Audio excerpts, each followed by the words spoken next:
algoritmos está sacado de las últimas recomendaciones de la ILAE. Hablan los primeros 5 minutos de la fase de estabilización. Ustedes van a trabajar sobre estabilizar la vía aérea, asegurar que el paciente esté estable, obviamente, poner oxígeno a alto flujo. Eso implica poner una mascarilla de oxígeno de reservorio, o sea, las de bolsita, al máximo flujo que pueda, 15 litros por minuto. No porque el oxígeno vaya a frenar la crisis, eso es un concepto a veces errado, que dicen que se dio con el oxígeno, la crisis no cede con el oxígeno, sino que el oxígeno es para suplementar la hipoxemia justamente. Controlar signos vitales del paciente, obviamente tratar de buscar una vía, eso lo va a hacer la enfermera, si ustedes tienen práctica y lo pueden hacer, una vía periférica, una vía central, obviamente lo van a hacer ustedes, si no, actualmente aquí en Argentina lo suele hacer la enfermería. Y si se puede conseguir un acceso venoso, van a obtener un laboratorio. El laboratorio se va a servir para que ustedes tengan una foto inicial de la crisis. Una foto es una manera de decir, ¿verdad? En la cual van a ver el estado del paciente y sobre todo buscar, hacer una pesquisa de hipoglucemia, de hiponatremia y cualquier otro trastorno metabólico. Aquí en esta primera parte es la fase de estabilización. Cuando han pasado 5 minutos de la fase de estabilización, hay que iniciar la fase de las benzodiazepinas, ¿sí? Aquí van a usar, no sé realmente en Colombia cuál tienen disponible, nosotros tenemos estas 3 disponibles aquí y las 3 se pueden usar, que es lorazepam, diazepam y midazolam. Lo que es interesante son las vías de administración, porque a veces están disponibles las 3, pero no está disponible la vía de administración endovenosa, por ejemplo. Entonces, una buena opción, bueno, se las voy a nombrar, lorazepam se administra endovenoso, también off-label se puede usar de manera intramuscular, pero no está en ningún lado así escrito, pero tiene buena absorción por vía intramuscular, la misma ampolla que se usa en endovenoso. La dosis es 0 miligramos por kilo para que ustedes tengan una ayuda a memoria. Es un cuarto de ampolla por cada 10 kilos de paciente, porque en el momento a veces es medio difícil hacer las cuentas. Entonces, con una ampollita, por lo menos la presentación acá de Argentina, ¿no? Usan un cuarto de ampolla por cada 10 kilos de paciente, y la dosis máxima es una ampolla.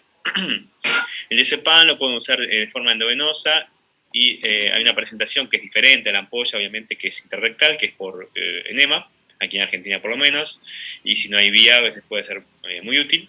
La dosis es de 0,2 miligramos kilo, por el tipo de presentación que tiene, también sigue siendo un cuarto de ampolla, cada 10 kilos, y la dosis máxima es una ampolla. Midazolam, lo que tiene interesante, midazolam, si bien es un depresor del sistema nervioso, igual que todas las benzodiazepinas, pero tiene un poco más de poder depresor que el lorazepam y el diazepam, que se puede usar de forma intranasal, entonces, e intramuscular obviamente, pero la forma intranasal es muy útil en pacientes que no consiguen acceso por ninguna vía, y se pasa, digamos, en las venas del plexo nasal, en las venas, las arteriolas del plexo nasal, apenas ponen la jeringuita asomando a la fosa nasal, infunden, se puede infundir con una sondita nasogástrica, obviamente no muy profundo porque no hay que llegar a la nasofaringe, eso es importante, es bien a nivel de la fosa nasal. Infunden y apretan la narina hasta que se absorba eso. Y eso se absorbe muy rápidamente a circulación, y el midazolam es muy útil, nos ha resultado muy útil. Infunden la que tengan a mano, lorazepam, diazepam o midazolam, y aguardan 5 minutos. Se cuentan 5 minutos, si en 5 minutos la crisis no se dio, repiten la misma dosis de la misma benzodiazepina, si quieren otra, porque por ejemplo existe la posibilidad de que la primera dosis no haya sido endovenosa, pero justo en el tiempo entre una y otra dosis consiguieron la vía, entonces van a preferir algo que se pueda aplicar por vía endovenosa, como es el lorazepam. Entonces pueden usar la misma benzodiazepina por la misma vía o otra benzodiazepina por otra vía o la misma, ¿sí? Espero no haberlos confundido mucho esa parte. Y van a contar otros 5 minutos. A todo esto, idealmente, porque estos son tiempos muy ideales, nunca suceden, habrán pasado cerca de 20 minutos, y si la crisis no se dio, ya sabemos que no va a ser con benzodiazepinas y vamos a tener que pasar a la fase de los antiepilépticos, ¿sí? Aquí los que están descritos, para que ustedes lo sepan, son los primeros 4, ¿sí? Los otros 2, como yo les puse al costado, son off-label, no están en ningún algoritmo, pero se están usando porque son medicaciones nuevas y a veces pueden ofrecer alguna ayuda. Esto es el brivaracetam y la lacosamida, ¿no? No es necesario que ustedes lo sepan, tampoco probablemente los vayan a usar, por lo menos en el corto plazo, pero sepan que a futuro los pueden llegar a usar o los pueden llegar a escuchar nombrar. Obviamente son todos endovenosos, se pasan en goteo lento, esto no lo puse, pero es importante que lo sepan. Las benzodiazepinas se pasan en push lento, pero en push, eso significa que la dosis se pasa relativamente rápida. Traten de no pasarla muy rápido porque pueden deprimir rápidamente el centro respiratorio y el paciente entra en paro respiratorio. Eso es algo bastante frecuente en las benzos cuando las pasan rápido. Con los antiepilépticos se infunden aproximadamente en 15-20 minutos, se suelen diluir en solución fisiológica o destrozado, más o menos en 100 mililitros, y se pasa, 100-200 mililitros, se pasa en 20 minutos aproximadamente. La dosis para que ustedes para que ustedes tengan una ayuda de memoria, es 20 miligramos kilo. Tengan eso en la memoria, 20 miligramos por kilo. Si bien son variables, si ustedes recuerdan 20 miligramos por kilo, no lo van a errar. Entonces, tanto la difenilantoína, como el ácido valproico, como el levetiracetam, como el fenobarbital endovenoso, las dosis son 20 miligramos por kilo, en goteo lento. Algunas consideraciones a tener en cuenta. Bueno, en Argentina estamos teniendo algunos problemas para conseguir, de hecho no hay, no se está fabricando el ácido valproico de forma endovenosa, ni el fenobarbital de forma endovenosa.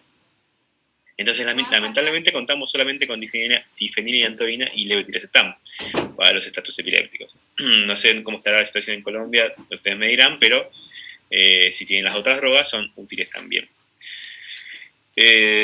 Otra consideración a tener en cuenta que yo ahí les puse, idealmente el fenobarbital debería usarse en un lugar en el cual ustedes tengan una terapia pediátrica disponible, porque es un barbitúrico y como tal es un fuerte despresor del sistema nervioso central. El paciente puede entrar en una depresión del sistema respiratorio o en coma, y es necesario muchas veces intubarlo. Entonces, muchas veces no, en algunas ocasiones, no es algo que pase frecuentemente, pero en ocasiones es necesario intubarlo. Entonces es importante considerar esto, que deberían tener una terapia pediátrica. Pues bien, entonces hicieron una primera infusión de la medicación. El algoritmo dice continuar.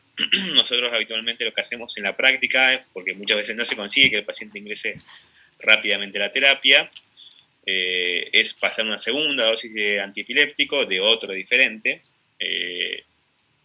y si con eso no cede, el paciente debería pasar a terapia porque debería estar intubado, debería tener otro manejo de drogas, ya de drogas activas, como es el propofol, el tiopental o el midazolam en dosis más alta, para bajar los requerimientos metabólicos y ayudar a que la crisis ceda, ¿no? Muchas veces con el paciente con lo que mal se dice un coma inducido, que no existe un coma inducido, sino con sedación analgesia, ¿verdad? Bueno, hasta ahí estatus epiléptico y tratamiento de estatus. Lo voy a dejar 2 segunditos para que lo vean y pasamos. Y después todas las dudas que tengan las contestamos. Esto seguramente traiga bastantes dudas. Pasamos, ahí está. Vamos a entrar al último tema de la tarde-noche, noche para mí, tarde para ustedes. ¿Qué son las convulsiones febriles? Ya olvidamos por un segundo lo que es estatus epiléptico y entramos a hablar de convulsiones febriles. Cambiamos la cabeza y hablamos de lo que son las convulsiones febriles, que es un síndrome, como les dije antes, muy frecuente en la infancia. Habrán visto algunos seguramente. Tiene una prevalencia muy alta, como ven, 2 a 5% de toda la población pediátrica, es altísima la prevalencia. Y por definición, digamos, después vamos a ver que no siempre es así, pero por definición debería ser un paciente con un proceso febril, habitualmente con fiebre, que no tiene déficit neurológico, que no tiene infección del sistema nervioso central, que no hay ninguna otra alteración que pueda explicar la convulsión, y que no tiene historia de crisis febriles, o sea, no es un paciente epiléptico. Si el paciente con epilepsia tiene una crisis con fiebre, no la llamamos una convulsión febril. Semánticamente parece lo mismo, pero es diferente, ¿no? Es una convulsión con fiebre, o una crisis con fiebre, y no es una convulsión febril, un paciente que tiene una epilepsia. ¿Por qué suceden las convulsiones febriles? Como dijimos, es un síndrome en particular, y no se sabe bien la etiopatogenia, pero se ha establecido, se ha teorizado algunos factores importantes, como pueden ser factores genéticos. Esto es porque se sabe que hay mucha sucesión entre familiares de primer grado, entonces debería o hay, mejor dicho, algo genético que influye. Se habla también de inmadurez cortical, porque cuando el paciente alcanza cierta edad, estas convulsiones tienden a dejar de suceder, por lo menos con tanta frecuencia, y luego no deberían suceder más. Se habla que la hiperventilación que sucede durante la fiebre con la vasodilatación cerebral tendría algo que ver. Bueno, no está tan claro eso. Y lo que sí se sabe es que son muy importantes los factores mediadores proinflamatorios, no tanto la fiebre, ¿sí? Sabemos que hay pacientes que tienen la convulsión sin fiebre y la fiebre la hacen después de la convulsión, por ahí media hora después. Esto es porque lo que es más importante en estos casos es el ascenso de la temperatura y los factores proinflamatorios, como puede ser la interleuquina 1. ¿Sí? Esto sí es muy importante para ustedes. Dentro del síndrome de convulsiones febriles, hablamos de las simples o típicas, como les dije antes, se les decía típicas, hoy se dice simples, y las complejas o atípicas. Dentro de las simples deberían cumplir ciertas características para decir que el paciente tiene convulsiones febriles simples. Debería ser un paciente que tenga entre 6 meses y 60 meses, o sea, 5 años, entre 6 meses y 5 años de edad. La crisis es breve, dura menos de 15 minutos, es generalizada, no tiene recurrencia dentro de las 24 horas y la restitución del paciente es ad integrum. Puede tener un posictal, obviamente, porque obviamente una crisis lleva un gasto metabólico, pero la restitución final es ad integrum. Las crisis complejas, por el contraste, tienen que tener alguno de estos factores, que son los contrarios a los de las crisis simples. Tienen menos de 6 meses o más de 60 meses, o sea, menos de 6 meses o más de 5 años de vida. Las crisis son prolongadas, o sea, duran más de 15 minutos, o tienen crisis subintrantes, esto significa que el paciente no tiene restitución completa entre crisis y crisis, y tiene varios episodios, o que el episodio se dio con anticomiciales, como decíamos antes, cuando el episodio, supónganse que no llega a los 15 minutos, pero a los 10 minutos está en una guardia y ustedes le pasan una benzodiazepina, se considera un estatus febril. Por más que no sabemos si hubiera llegado o no a los 15 minutos, ustedes le pasan un anticomicial y se considera un estatus febril. Crisis de inicios focales, o sea, no generalizadas. Crisis que tengan una recurrencia, o sea, que vuelvan a suceder dentro de las 24 horas. Un posictal prolongado o con déficit neurológico. ¿Para qué nos sirve, en realidad, hacer esta división entre simples y complejas? En realidad, lo que ustedes deberían pensar cuando tienen convulsiones febriles simples es que el paciente tiene un síndrome de convulsiones febriles simples, tal cual. Cuando hay convulsiones febriles complejas, uno empieza a pensar que si no hay algo más que la convulsión febril. Y eso es importante en realidad para que el pediatra o la persona que esté en emergencia piense si no hay algo más detrás de esa convulsión febril. Como decíamos antes, por definición no debería haber una infección del sistema nervioso central, pero si un paciente tiene una crisis con fiebre y es focal, uno debería pensar, ¿acá habrá algo más? ¿Habrá un absceso, quizá un absceso cerebral? La crisis focal es con fiebre. O el paciente no se recupera del todo. Entonces uno piensa, ¿tendrá algo más? ¿Tendrá una meningoencefalitis? Lo mismo con pacientes muy pequeños. Un paciente de 1 o 2 meses, uno piensa, obviamente, primero en algo infeccioso, y como es un paciente inmunodeprimido, si es un neonato, uno piensa que es inmunodeprimido por definición y debería actuar en consecuencia. Entonces aquí la diferencia en realidad entre crisis simples y crisis complejas sirve en la práctica para pensar, para que el pediatra piense, ¿habrá algo más o es un síndrome de convulsiones febriles y nada más que eso? Para eso le sirve. Bueno, cuando le llega al pediatra, un paciente, pues esto llegan primeramente a los pediatras con convulsiones febriles, siempre es necesario buscar el origen de la fiebre. El paciente tiene fiebre, ¿por qué tiene fiebre? Está cursando una bronquiolitis, está cursando una gastroenteritis, está cursando un catarro, tiene una herpangina, tiene una faringoamigdalitis. Buscar la etiología de la fiebre es muy importante, porque si no se encuentra la etiología de la fiebre y hay algo del examen físico que llame la atención, uno debería prender la alarma de pensar si no habrá algo, una infección a nivel del sistema nervioso central. Cuando uno puede definir que es una convulsión febril simple, y sobre todo en el primer episodio, no requiere ningún estudio complementario, no requiere la derivación a un especialista. ¿Sí? Ahora bien, convulsiones febriles complejas es realmente un tema complejo, valga la redundancia, porque hay que tratar de definir qué es lo que hace a la convulsión febril que sea compleja. Y aquí nos vamos a meter un poquito en el cuadro anterior porque vamos a ver qué es lo que hace que la convulsión sea compleja. Y ahí, en base a eso, vamos a tratar de orientar los estudios que vamos a pedir y muchas veces con apoyo del especialista. Por ejemplo, como decíamos antes, si la convulsión es focal, uno debería decir, ¿no habrá algo a nivel central como un absceso? Entonces uno pide una neuroimagen, por ejemplo, ¿no? Por dar un ejemplo. Si el paciente tiene un positral muy prolongado o no recupera íntegro o queda con una encefalitis, con un síndrome de encefalitis, entonces el paciente probablemente ustedes lo puncen, además de pedir estudios. Si el paciente tiene una recurrencia de la crisis, ahí, bueno, ahí voy a discutirles un poquito qué hacemos, porque en realidad cuando un paciente tiene 2 crisis dentro de 24 horas, que por lo demás las crisis son simples, o sea, cada una de esas crisis no tiene ninguna característica rara, por decirlo de alguna manera, ¿no? Son 2 crisis febriles, simples, pero dio la casualidad que sucedieron dentro de 24 horas. Entonces muchas veces el especialista no le pide nada, los controlamos, porque someter los estudios a esos pacientes no da rédito habitualmente. Yo sé que a veces al pediatra le genera angustia, que haya tenido 2 crisis o 2 convulsiones febriles dentro de 24 horas y quiere que lo estudiemos, pero estos pacientes habitualmente no sucede nada con ellos.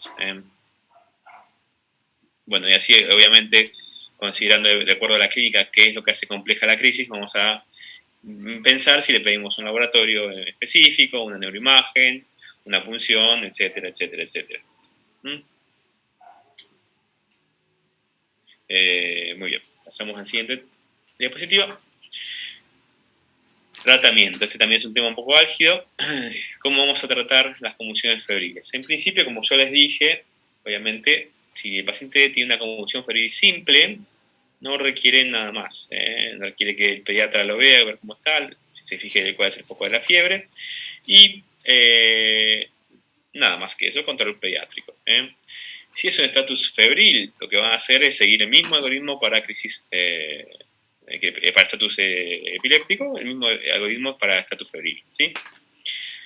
Ahora, cuando las crisis se vuelven recurrentes, no en el mismo episodio, sino que hay recurrencias, habitualmente tienen a lo largo de su infancia 2 o 3 o 4 episodios, ahí sí los mandan con el especialista y nosotros vamos a considerar un montón de factores para ver si damos alguna medicación preventiva o no. Quizás ya se han encontrado ustedes con algún paciente que tiene un síndrome de convulsiones febriles y tiene una medicación. No sé si les ha pasado o no.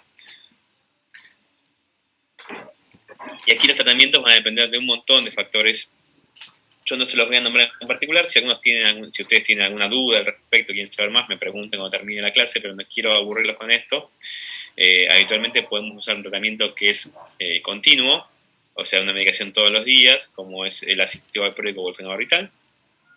Se puede usar un tratamiento que es intermitente, o sea, solamente cuando el paciente tiene fiebre, que el tratamiento que estamos usando es diazepam, de 0,2 a 0,5, yo puse 0,2 a 0,3 porque 0,5 es una dosis bastante alta y generalmente trae muchos efectos adversos, miligramos kilodosis, 3 veces al día. Clobazam no hay evidencia, hay muy poca evidencia, hay un solo estudio que demuestra la efectividad de clobazam, pero podría llegar a ser útil, no lo usamos hoy en día. Hoy en día usamos el ácido valproico, fenobarbital en tratamiento continuo o el diazepam en tratamiento intermitente. Y en cuanto a prevención secundaria, eso lo dejamos cuando el padre del paciente es un padre muy lúcido y muy experimentado. Por ejemplo, tenemos pacientes que los padres son enfermeros, que saben manejar medicación, y se puede administrar ese pan de forma de enema, ¿no? En forma intrarrectal. O sea, los padres deciden no medicar al paciente o sea, preventivamente, no medicar antes de la crisis, sino si el paciente tuviera una crisis, medicarlo para frenarla. Y eso lo hace el padre directamente, en la forma de enema de diazepam que se guarda en la heladera, o el refrigerador, como dicen ustedes. Bueno, para ir finalizando con la charla y después quedaré abierto a las preguntas. Educación a los padres. Esto es muy importante, son preguntas que siempre les van a hacer los padres o que seguramente les hagan los padres, ¿no? Entonces, tienen un hijo que tiene convulsiones febriles, tienen otro hijo y les preguntan si este hijito que tuvieron puede tener convulsiones febriles. La respuesta es que sí. Hay una alta asociación entre familiares de primer grado. Generalmente buscando entre familiares en pacientes que tienen una convulsión febril se puede llegar a obtener hasta el 50% de pacientes con antecedentes familiares positivos para convulsiones febriles. Si mi hijo tuvo una convulsión, esto es muy frecuente, esta pregunta se la van a hacer seguro, algunos se la habrán hecho ya. el padre le dice, viene el nene con una convulsión febril simple y se va a la casa, ustedes la mandan a la casa, muy bien, y les va a decir, pero mi hijo puede llegar a tener otra convulsión febril. Y la respuesta es que sí. Casi eso dependiendo de la edad. Los pacientes menores de un año tienen cerca de un 50%, los pacientes mayores de un año tienen cerca de un 30% de probabilidad de recurrir. Ustedes, para que lo tengan en la cabeza, van a decirle sí. La mitad de todos los chicos que tienen una convulsión febril vuelven a tener otra a lo largo de su infancia. Luego es menos frecuente que vuelva a suceder, pero la mitad de los que tienen una, tienen otra. O sea, como para que el padre no le suceda y piensen que es algo raro que le está sucediendo. Si mi hijo tuvo una convulsión febril o tiene una convulsión febril, ¿puede tener daño cerebral?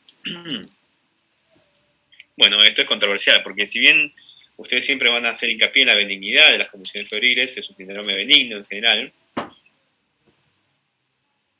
sabemos que nadie puede predecir que el paciente tenga un estatus epiléptico. Entonces, si tiene un estatus epiléptico y la crisis no cede, nos ha pasado de pacientes que han tenido estatus febriles y han quedado seculares por eso. Entonces, si bien uno hace hincapié en la benignidad del cuadro, en que el cuadro generalmente no trae complicaciones, que los pacientes a lo largo del tiempo dejan de tener crisis, en realidad hay que advertirles que pueden hacer un estatus epiléptico y por eso deben ir a la guardia en caso que la convulsión se extienda en el tiempo, ¿verdad?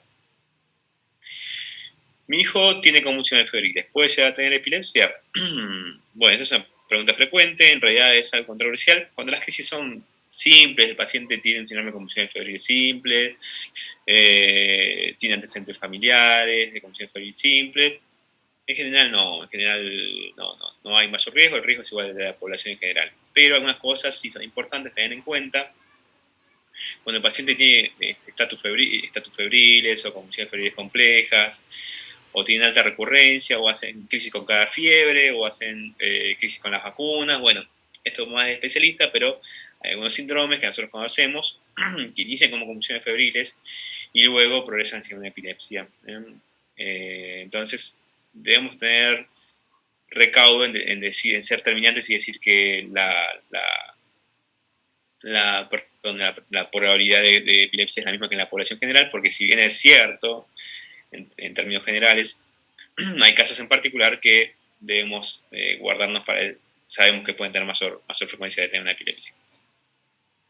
La última pregunta es, esto preguntan mucho los padres y también los médicos, indican mucho, me interesa dejarlo en claro para ustedes, porque algunos médicos, la pregunta es, si le bajo rápido y enérgicamente la fiebre, ¿puedo evitar que mi hijo tenga una convulsión febril? Algunos médicos indican usar 2 o 3 antifebriles, meter al paciente en una bañera de agua helada, bajar como sea la fiebre para que el paciente no tenga la convulsión. Y en realidad esto no es efectivo. Como les dije antes, lo que genera la convulsión febril no es en sí la fiebre, sino todos los mediadores del proceso febril. Hay un estudio hecho con pacientes en los cuales cuando apenas empezaba a subir la temperatura, ya 37,1, 37,2, les daban antipiréticos reglados para evitar que la temperatura suba más y no tengan crisis. Y vieron que los pacientes de todos modos tenían la crisis. Entonces, decirle a los padres que tienen que darle antipiréticos intercalados y bajar la fiebre como sea, lo único que genera es angustia a los padres. Los angustia porque piensan que la culpa de que tengan la convulsión es de ellos, porque no lograron bajar la fiebre a tiempo. Entonces hay que tratar de sacar esa angustia a los padres. Bueno, yo acá termino la presentación. Quedo abierto a las preguntas de ustedes. Perdón, me quedé sin voz casi.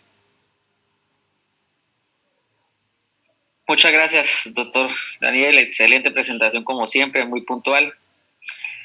Lo que necesitamos saber, tanto el médico general como el pediatra en los servicios de urgencias.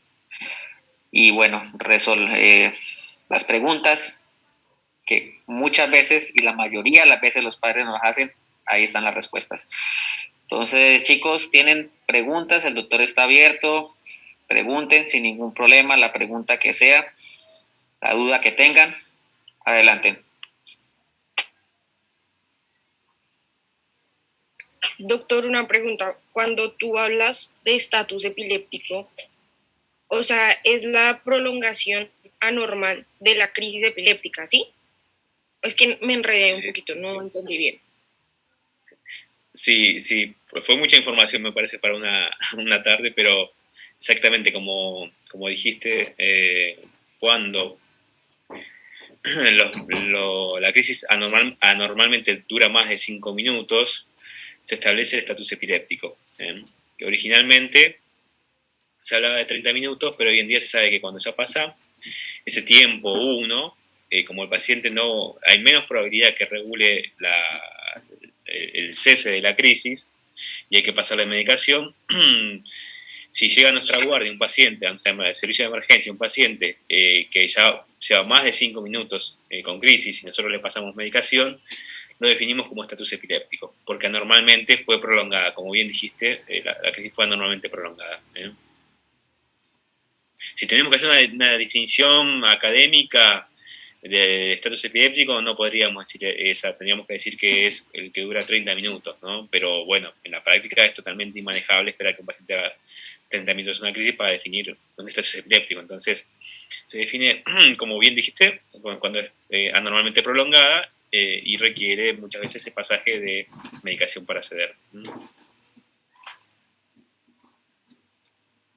Gracias, doctor. Gracias, doctor. Por nada.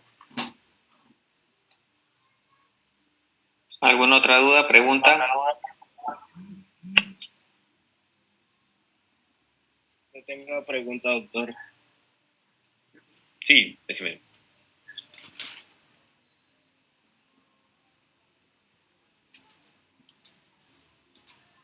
Doctor, escucho, que, sí. listo, señor, que cuando pues empieza a hacer el parte de tratamiento con benzodiazepinas, ¿cuántas dosis se le pueden dar? Y si, digamos, se dice para una segunda o una tercera, ¿cuánto tiempo tiene que pasar de la primera dosis para empezar a repetir? En estatus me estás hablando, ¿verdad? Sí, doctor. Bien, en estatus son 2 dosis, como dijimos. Primera dosis, esperamos 5 minutos, si la crisis no cede. Segunda dosis, esperamos 5 minutos. Y si con la segunda dosis no cede, pasamos a los antiepilépticos, ¿sí? Listo, doctor. Listo. No, nada. Doctor, yo tengo una pregunta. Sí. Las convulsiones febriles están más relacionadas es con el tiempo que dura el niño con la fiebre o con como la medición de la fiebre, o sea, como en qué tan alta tenga la fiebre o desde cuándo uno tiene que empezar como a preocuparse de que el niño pueda convulsionar. Bueno, las convulsiones, es interesante la pregunta que haces, porque es algo que se pregunta mucho, ¿no? En realidad son una lotería, es una lotería porque hay chicos que a veces con cada fiebre hacen convulsiones, a veces, como te decía, hay chicos que sin fiebre hacen la convulsión, quizá tienen 37, la madre los nota decaídos, les toma la temperatura, tienen 37,1, 37,2, hacen una convulsión, la madre a los 5 minutos les toma la temperatura y tienen 40 grados. Se cree que tiene más que ver con la velocidad de ascenso de la curva térmica, más que con la temperatura final. Y como te decía previamente, con factores obviamente de cada persona. Hay chicos que no tienen frecuentemente convulsiones febriles, que tienen una vez por año o una cada 2 o 3 años. Hay chicos que tienen una sola convulsión febril en toda su vida. Entonces no está bien claro cuáles son los factores que en cada episodio febril lo predisponen al chico a hacer convulsión. Sí se sabe que tiene una predisposición genética a tener convulsiones febriles, pero si va a ser convulsión o no con la fiebre es realmente una lotería. Es realmente una lotería y a veces eso también nos angustia a los padres. Gracias, doctor. De nada.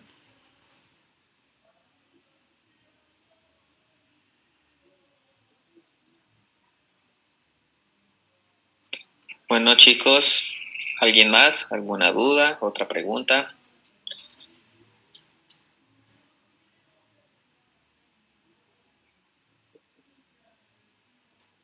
Doctor, una pregunta. Sí, hacela tranquila. Sobre el manejo de la prevención de las convulsiones febriles, ¿por cuánto tiempo es? Bueno, es una buena pregunta. Habitualmente, como les dije, las convulsiones febriles no deberían suceder luego de los 5 años. Entonces, habitualmente, cuando se están acercando a los 5 años de vida, uno trata de sacar la medicación, sobre todo si no han tenido episodios, el paciente con la medicación está bien, está estable, tiene electroencefalograma normal, y entonces uno trata de retirar la medicación, cerca de los 5 años de vida. Año más, año menos, quizá a los 4 años uno puede probarlo, sabiendo que el cerebro va madurando y a veces, como te decía previamente, a medida que el cerebro madura, la probabilidad de crisis es menos frecuente.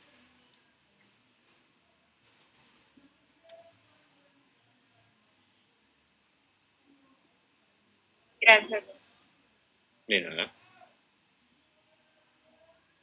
Doctor, otra pregunta. Entonces, si llega un paciente a urgencias y se sospecha que es una convulsión febril simple, y pues el padre ve que pues uno no hace como tal nada, porque pues esa es la indicación, entonces, pues, ¿cómo lo manejamos ahí para que no piensen que es una como negligencia? Sí, te entiendo. Sí, es necesario que ustedes conozcan bien el síndrome, ¿no? Porque cuando se lo van a explicar al padre, el padre tiene que darse cuenta que ustedes tienen seguridad en lo que están diciendo, como en todo en la medicina. Si uno miente, tiene que mentir seguro, porque si uno miente con dudas, el padre va a desconfiar, ¿no? Entonces, siempre muéstrense seguros ante los padres. Después, ustedes van a buscar el foco de la fiebre, y le van a explicar al padre que él tiene un foco claro de la fiebre, van a hacer un interrogatorio a ver si hay en la familia antecedentes de convulsiones febriles, porque como les digo, hasta en un 50% de los casos van a encontrar un antecedente y van a decirle, bueno, esto que le sucede a su hijo es lo mismo que le sucedía al tío, es lo mismo que le sucedía a su hermano, a su primo, y van a tratar de explicarle lo mismo que les expliqué yo, que las convulsiones febriles es una predisposición para hacer convulsiones con la fiebre, que el primer evento no se... Yo a veces se los digo porque a veces me mandan a mí pacientes con primer evento de convulsión febril y les explico, primer evento no se estudia, no se estudia y esperamos a ver qué pasa y saben y le dicen al padre, tiene hasta un 50% de probabilidad de hacer un segundo episodio. Ya se lo dicen al padre. Entonces ustedes quedan mucho más seguros con el padre de lo que están diciéndole. Después, si él quiere por su cuenta consultar a un neurólogo, puede ser un tema de él, pero muéstrense seguros y explíquenle qué se espera en el futuro, ¿no?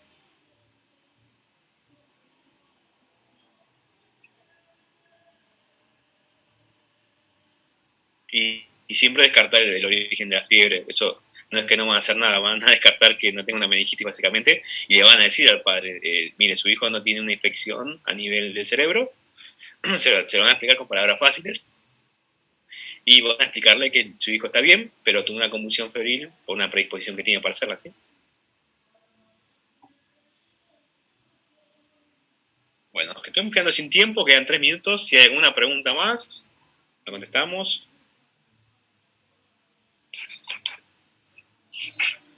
Bueno, creo que no hay más preguntas, doctor Daniel. Doctor Daniel, muchas gracias nuevamente. Excelente charla, muy completa. Y bueno. Bueno, gracias Álvaro por la invitación. Bueno, un abrazo desde acá, una feliz noche, gracias por esta charla. Y bueno, cualquier otro tema que nos resulte por ahí, pensaremos nuevamente en molestarlo.